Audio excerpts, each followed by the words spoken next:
Jack and the Giant Barbecue.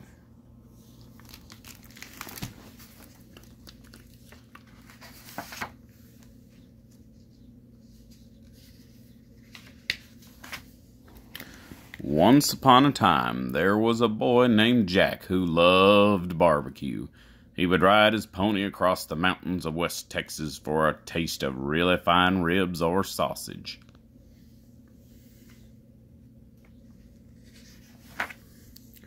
One day, Jack asked his mother, "Ma, how come all we ever have for dinner are beans and tamales? How come you never cook barbecue?" "I can't," Jack's mother told him. "Whenever I smell barbecue, I think of your daddy. Then I start crying. I can't eat barbecue with my whole plate full of tears." "What happened to Daddy? You never told me," Jack said. "I guess you're old enough to hear the story," Jack's mother said, dabbing at her eyes. "Your daddy made the finest barbecue in West Texas. He won every barbecue contest there was. Then one day a giant came along. He ate up all our barbecue and stole Daddy's barbecue book, the one with all his secret recipes. It broke Daddy's heart to lose that book. He just keeled over and died. From then on, I just couldn't stand to taste barbecue again." Jack made a vow right on the spot. "I'll find that giant, wherever he is, and take back my daddy's recipe book. If I don't do it, may I never taste a bit of barbecue again." Jack set out the next day. All the storybooks said that giants live way above the clouds. The only way Jack knew to get that high was to climb Mount Pecos, the tallest mountain in West Texas. Jack rode his pony to the foot of the mountain. Then he began climbing.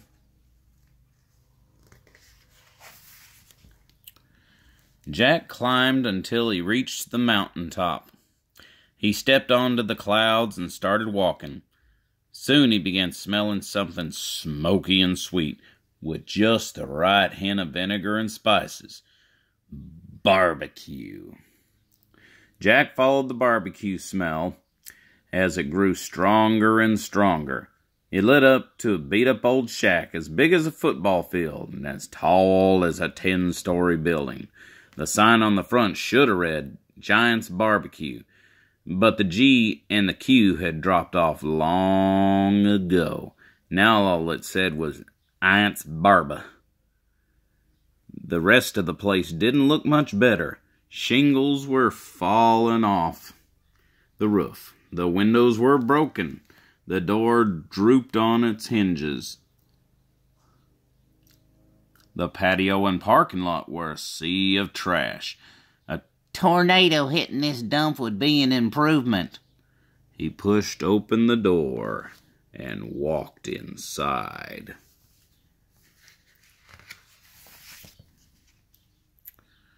The inside looked even worse. Grease dripped down the walls. Rib bones carpeting the floor crunched under Jack's boots as he stepped up to the counter. "Hello? Anyone home?" Jack called out. "Only me." "Lonesome and blue, unless you're looking for the giant, but I don't think you want to be here when he shows up." The voice came from the jukebox in the corner.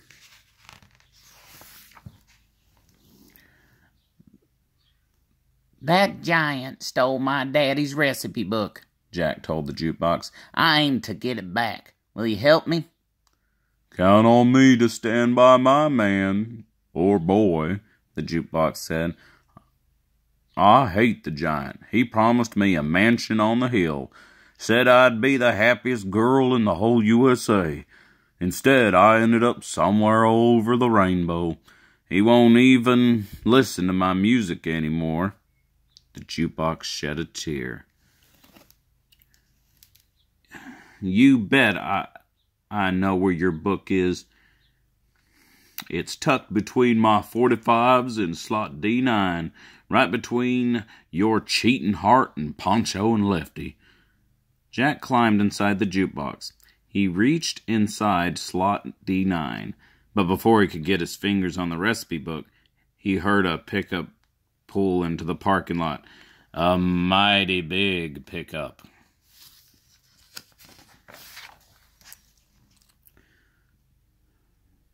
It's the giant. You've got a tiger by the tail, boy, the jukebox told Jack. Jack hid behind the records. The shack's walls shook as the giant came stomping in. He sniffed the air. Fee-fa-fo-fum.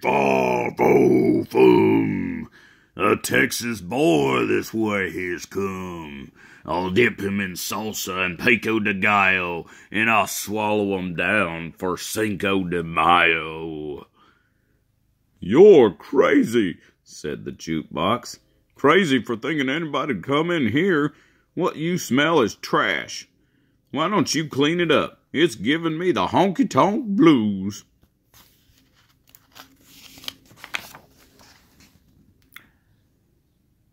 Oh, shut your trap, roared the giant. I'll tell you what, I'm hungry. What's for supper? He opened the smoker and took out 2 sides of beef, 10 racks of ribs, and 50 feet of sausage. He washed everything down with 24 pitchers of sweet tea. The giant tossed his trash on the floor. Then he leaned back in his chair and closed his eyes. Soon he was snoring like a summer thunderstorm.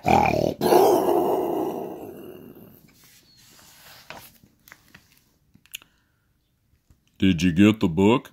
The jukebox asked Jack. I see it, but I can't reach it, Jack said.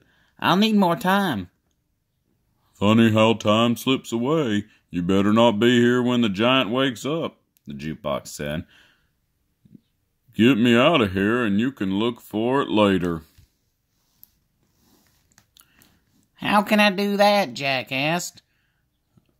These giant rib bones are the size of skis. The floor is slick with grease. Put me on a couple of ribs, slide me out the door, and give me a push. It'll be like skiing down Mount Pecos, the jukebox said. Jack did just that. He hopped on, and off they went. The race is on, sang the jukebox. About then, the giant woke up with a hankering for barbecue. Where's my recipe book? He growled. That's when he noticed the jukebox was gone. He saw the rib bone tracks across the greasy floor leading to the cloud outside. It didn't take him long to figure out what had happened. When he did, he turned hotter than a pepper sprout. He jumped in his pickup and went tearing across the clouds after Jack.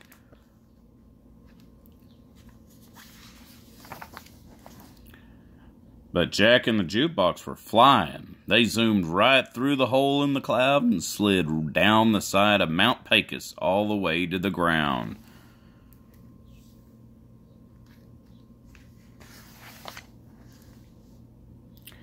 The giant saw the hole too, but he was going too fast to brake.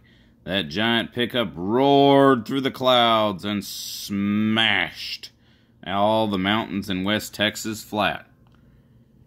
Since then, West Texas has been flat as a skillet all the way to New Mexico.